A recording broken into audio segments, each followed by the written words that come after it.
Well, hello, everybody. Welcome to the 12 Cast. This is Jake Kirshner, host of the 12 Cast, co author of Just 12. Good to check in with you today.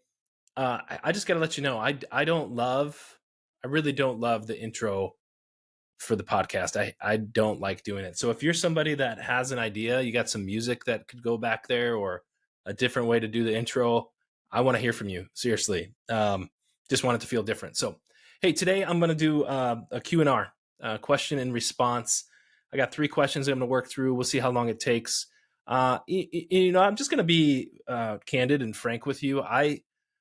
There's a certain amount of preparation to do with these questions, but there's also a certain amount of just wanting to have a conversation with you and not be super polished, not have it all down pat. Because in the future, I don't want this to just be me. I want this to also be other missional leaders that are out there. If you're a pastor, if you're working at a non-for-profit, if you're somebody who's a leader within your industry and you're trying to find ways to incorporate just 12 beyond just your own 12, then you're probably a missional leader. And we'd love to have you be a part of this Q&R and share your perspective, share your thoughts. And so we're not trying to make this a Q&A where we have these really clear answers. We want it to be a Q&R where there's a response and there's a little bit more of a conversational tone. So yes, I've prepared some thoughts to these questions. I've done some work to share with you, but then also I've just kind of wanted to back off of that a little bit and have it feel a little bit more like it's just me having a conversation with you. So hopefully that's how it goes today.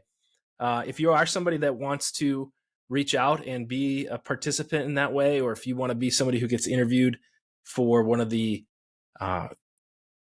everyday ordinary missionary interviews to talk about your Just 12 journey, you want to be part of the roundtable, whatever it might be, I keep telling people to download the app, and that's a great place to reach out to us. But I'm just going to also tell you, you can just email just12.jake@gmail.com.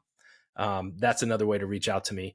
It's probably a lot quicker way. So if you want to do that, that's great. Then go ahead and do that, and we'll be in contact that way. So let's jump right in to some of these questions. So this first question has to do with deficiencies. Episode 1, I talked about the deficiencies of the church.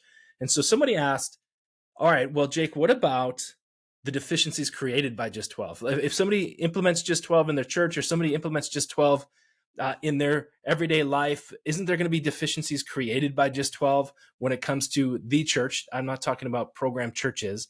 I'm talking about the church as a whole. Isn't this going to create other deficiencies in our faith, in the way we're trying to apply our faith? And the answer to that is yes, absolutely.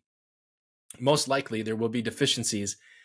And I say that to say also, Just 12 is not about, it was created and brainstormed and thought through as a response to some of the deficiencies Scott and I were experiencing and seeing and observing in our experience and expression of faith here of Christianity here in America. And so because it's a response to a deficiency, it means it's not addressing all the other things, which means there will be deficiencies that are still there or that we're even creating. So for the short answer, yes, absolutely. The long answer is, well, what deficiencies are those? I mean, there's a lot of different things that we could explore with this. And maybe I've mentioned this before, but I really look at ministry, our faith, our expression of faith, the way that we're going about trying to follow Jesus in our culture, really trying to encompass 3 things. As followers of Jesus, but also as expressions of communities, local communities of churches trying to express it. And so it's community connection, missional engagement, and personal encounter. And those 3 things, nobody out there is hitting all those things all the time.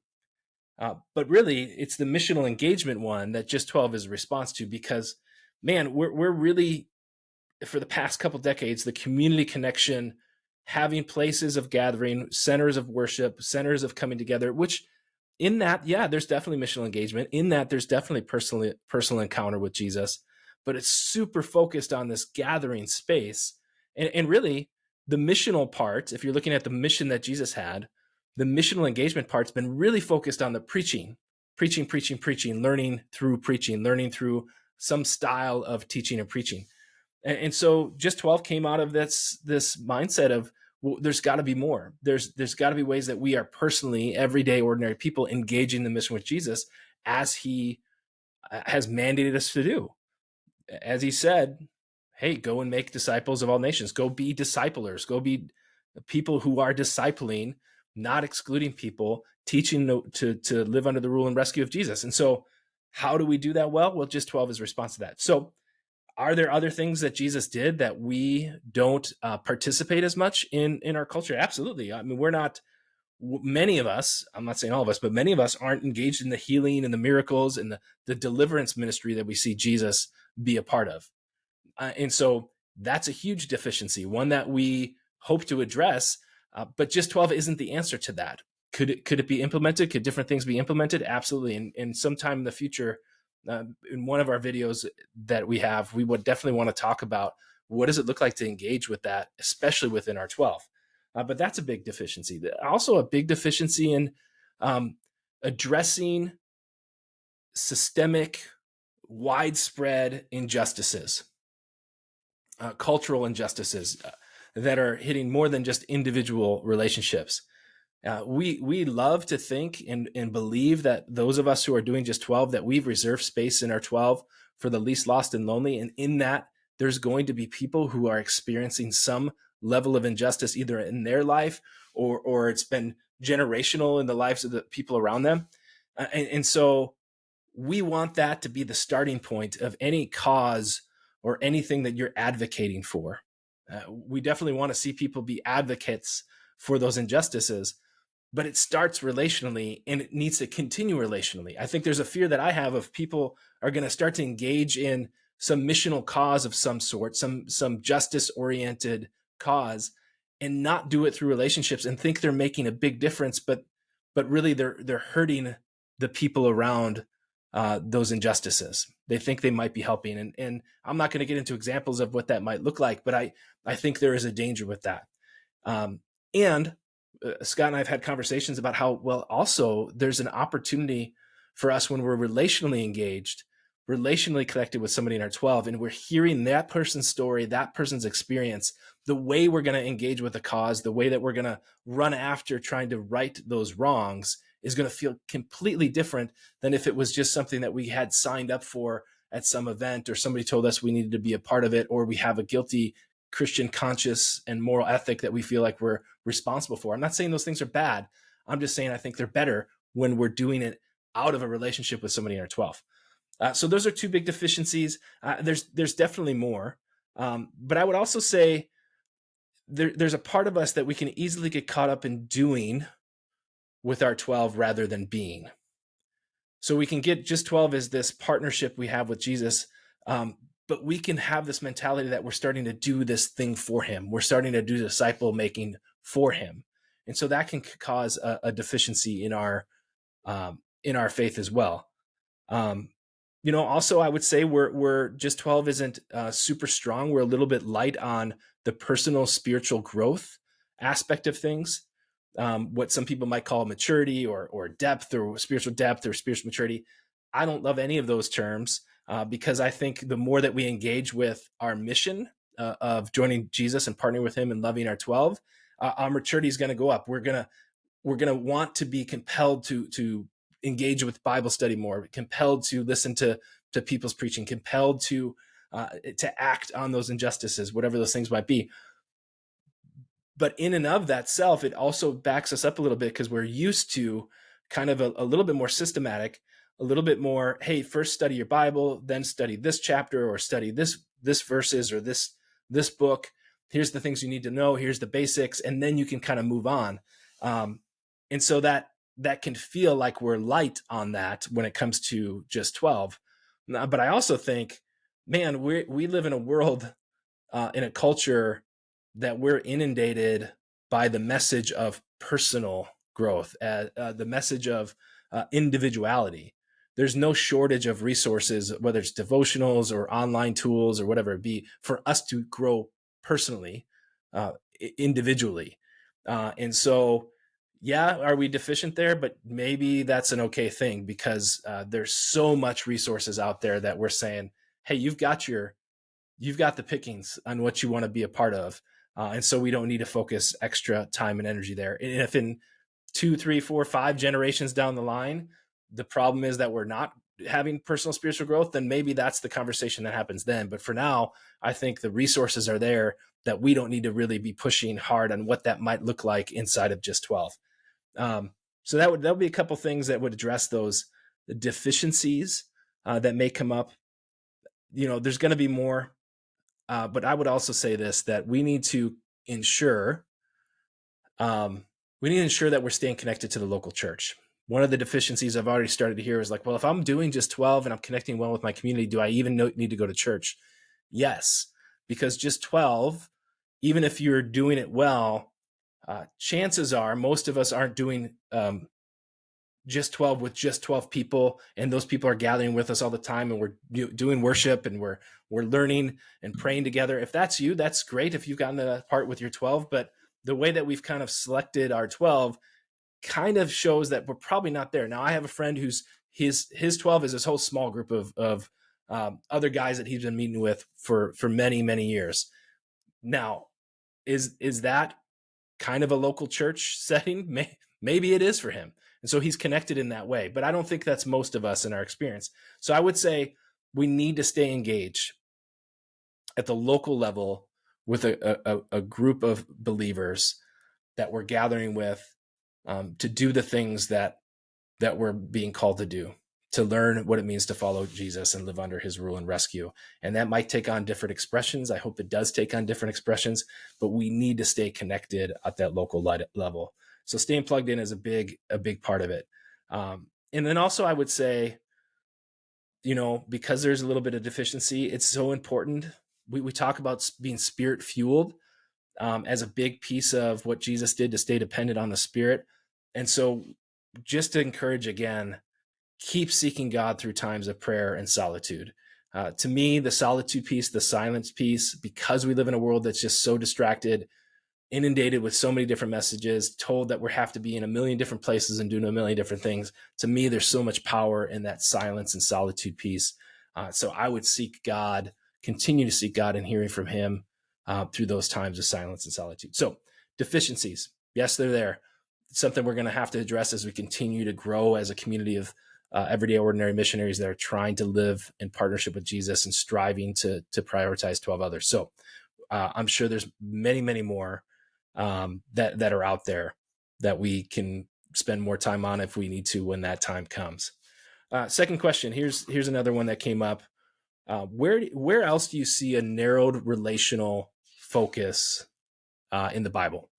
So as we talk about the mandate of Jesus to all of us to be discipling, we also talk about there's this model that Jesus had, that he had this narrowed relational focus. He focused in, he zoomed in from 500 to 72 to 12, and he even focused even more into his 3. But he had this narrowed relational focus. And if that's what just 12 is about, do we see it anywhere else in the Bible, historically throughout the Bible? And I would say, yeah, absolutely, we do. We see it going all the way back to from the time of Cain and Abel. It seems like God has a specific blessing for one more than the other. And actually, I would encourage you. One of the things that's really got me meditating and thinking deeply about this narrowed relational focus in other places in the Bible is the podcast, the Bible Project podcast. And you could just even watch their videos, but they have a firstborn series, a theme called the firstborn. And it just kind of talks about how God has narrowed his focus in on a specific family and many times generations of specific families and continue to narrow that focus down. And so, I mean, we could go through it all. I won't go through it all, but I mean, you look at Noah. Noah was somebody that God said, hey, we're gonna kind of redo this whole thing called humanity through your family. And it's not just him, it's not just Noah, it's his family too. And then from there, it kind of goes a couple generations and we see Abraham pop up, and Abraham is given this blessing from God that says, hey, the blessing that's going to bless the world is going to come through your family line. And then it goes from Abraham to Isaac to Jacob. And then Jacob has 12 sons. And even within his 12 sons, there's a promise that the line of Judah is going to be the line that the blessing comes through. But even if you kind of step back before you go through that line, Joseph has there's a narrowed relational focus that happens through Joseph, that gives and saves and redeems and rescues the family of God, Jacob's family, through Egypt, through a famine and drought, and that pathway kind of continues. And then you see, okay, through the line of Judah, you have Jesse. Jesse has David. David's going to be the one, and then people, God's had this narrow relational focus that he's going to hone in on, and people want they want the big. They say, well, we want a king. We want to be like other nations. And so they get a king. And even though it's a narrow relational focus on God's side, David is seen as somebody who's going to usher in this incredible kingdom. And it seems to be going well, but within one generation, things fall apart. The kingdom gets divided. That's when the prophets kind of step in and start talking about how things need to be and how they need to be different, and calling them to something different until Jesus comes on the scene. So I'm not going to give a whole big history lesson. I just think it's worth looking into all those stories to see how God has this narrowed relational focus, not just Jesus with his 12, but God has done it time and time and over again to say it's going to be in this narrowed focus that God's bringing and doing the work that he's doing, the partnership that he's doing. Not to say that there's not other people God's using, not to say Jesus didn't have other encounters with people that were quote unquote outside that narrow relational focus. We see it all sorts of places that Jesus had. He said he was called to the lost sheep of Israel when somebody said, hey, why don't you go preach here, here, and here? And at the same time, he was healing. He's doing spiritual healing with the woman at the well, the Samaritan woman. There's a centurion who's not part of the lost sheep of Israel who Jesus does a miracle for. So there's people that are outside that narrowed relational focus that still receive relational spiritual blessings from God. It's not to say he doesn't work in those ways, but there is a specific narrowed relational focus that Jesus has, that God has. I will say this, like, I think one of the go-to stories you could go to in the book of Judges is with the fleece and Gideon saying, hey, we need to fight this battle and we don't have enough men. And God says, no, you have too many. And he narrows it down to 300. There's a narrowed relational focus. And David's another one that he has a handful of mighty men that he gathers around him. Now, is that God saying you needed to do that? No, but you see a specific narrowed focus going smaller to see bigger things happen. So I'd love to explore that even more. And maybe it's worth going into some of those specific things, but we definitely see, and I want to encourage all of you, if you were asking that question or are wrestling with that question, to meditate on the scriptures that show that that's the way God has been working, narrowing that relational focus to have a bigger impact. And that's what we do with Just 12. We are called to narrow our relational focus because we can't do all these things for all people at all times. But we can be people who prioritize our 12s in ways that I think have a big, big impact. It may not change the world, but it's going to change our world and it's going to change their world. So last question. When it comes to our Judas, here's a question I've recently received. Somebody had a Judas and they said, hey, my Judas is kind of checked out. They're not available to me. Should I just give up on them? And I thought that was a really interesting question, one that I wrestled with for a little while, because this person had really invested many, many years with this Judas, and just felt like, man, they're not there anymore. Should I just move on? And here's what I would say. I don't think we should hold our Judas to a higher level of relational expectations than anybody else in our 12. And doesn't mean we necessarily hold them to a lower level. But the question I would have back is, what would we do with our iron sharpeners? What expectations would we have with them? What grace might we have with our iron sharpening friendships in our 12?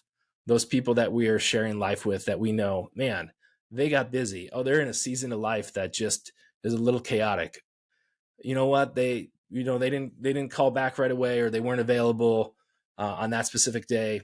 No problem. We have a lot of grace for people that are in our iron sharpening, life giving group of people in our 12. And so I think we need to have that same level of grace with our Judas. And if we do, I think that the second question is it that they're not available? Is it that they're checked out?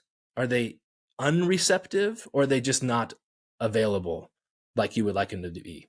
Because if somebody's just not available for whatever reason, and they're not getting back to you, they kind of ghosted you, whatever you want to say, they're not getting back, they're not sending replies, they're not calling, whatever it might be, that doesn't mean they're unreceptive to a relationship. Unreceptive might be, hey, I don't want to hang out with you. And I would wait to hear those words from somebody that's your Judas. Hey, I don't want, just leave me alone. I don't want to be a part of your life. Now, it'd be up to you to choose to say, you know what, I'm gonna go ahead and move on. But to me, that might be an opportunity to love them in a different way. If they're not receptive to that socializing and serving piece, there's a lot of other ways that we can love the people in our 12, including our Judas. And so maybe we have to get creative. Maybe the serve and socialize piece of hanging out for coffee, hanging out for a meal, inviting over for a barbecue or whatever it might be, or showing up their house to do a project, asking them to come over, be a part of a project you have, going and serving together. Maybe those things don't work. Maybe it's about getting a little bit more creative. Maybe it's sending an encouragement card. Maybe it's once in a while sending a prayer that you're praying over them. Maybe they don't want to have anything to do with you in that regard either. And so you're just doing the powerful work of praying for that person in your silence, in solitude time, in your prayer time, in your devotions time, whatever it is that looks like for you. That's a powerful time for you to continue to love your Judas, even if that Judas isn't available. And certainly if that Judas isn't receptive. I would be slow to take a person off my list that's a Judas, even if they are not receptive. Now, again, might mean that you're just kind of stepping back and saying, wow, maybe I'm not as quick to answer, a phone call if they've been kind of ghosting me for a long time. Maybe it's like, well, or maybe it's not getting your hopes up when they say, oh yeah, let's hang out this week. And you go, yeah, I know it's probably not going to work. Not getting cynical though, not going down that path of withholding your affection or withholding, your energy, but also being mindful of the boundaries that may need to still be there. So I'm not really answering that question 100% for you because all of our situations are different. But I would be slow to have any expectations on your Judas that you don't have for those other people. And I'd be quick to offer maybe even a little bit more grace because really exploring what it is that God has called you to do with this person. How is it that he's called you to love this Judas in your life? So, all right. Well, that was like 23 minutes, it looks like. So right about where we want to be when it comes to our podcast. So if you have a question you want a response to, you want to hear us dialogue about, would love to hear from you. Again, the email is just12.jake@gmail.com. Would love to hear your questions about anything that we've already talked about, things that you are wondering. And don't feel like you have to have listened to all the podcasts or read the book to ask a question. We'll address questions that maybe have gotten kind of hit on in the book, but lots changed in the past couple of years. Scott and I have had a lot of conversations about things that have grown and things that have changed in ways that we maybe would reword or recommunicate or communicate differently some of the things that we're experiencing with Just 12. So don't hold back if you got questions. We'd love to hear from you. If you're somebody that wants to be somebody that responds to some of the questions because you're a missional leader and you're trying to engage in this and you have some insight on the struggles that you're having implementing these things, we'd love to have you be a part of it.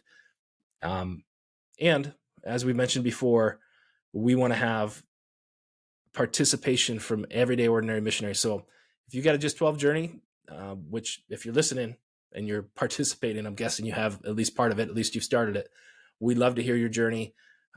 Reach out for that too. We'd love to interview on the podcast and hear your story and let other people hear that story as well. So thanks for tuning in.